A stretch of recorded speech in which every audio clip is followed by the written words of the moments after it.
At first blush, it would seem that this message hits the spot.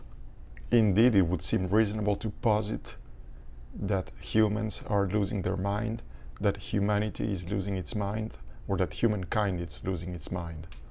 Meaning that humanity is coming unglued, is going berserk, is going haywire, or it's going off the deep end. But the message could have been even more negative.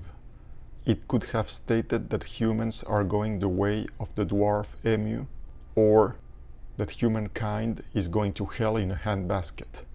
I wouldn't like to opine personally because I am rather a half-full type of person, but it is true that lately, all over the world, there seems to be a little breakdown of civility, a loss or erosion of common courtesy, and sometimes people become nastier than a bus stop restroom or meaner than a junkyard dog. And civility is comparable to toothpaste. It's easy to squeeze out of the tube, but almost impossible to put back in. So this message is rather dark, of course, and this is only made worse by this red trace beneath the message. We don't really know if this stain is a consequence of the acrobatics of spraying this graffiti in such an unreachable place, in such a godforsaken spot, or if it's just meant to symbolize the bloodshed of war, among others. On the other hand, humankind had always had some type of problems and wars, so this message would be sort of redundant. It would be stating the obvious. It would be closing the barn door after the horse has gone.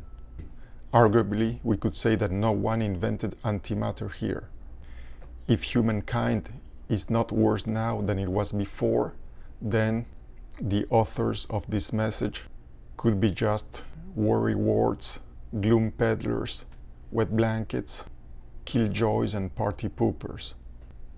In a nutshell, people wielding the salt for our gashes.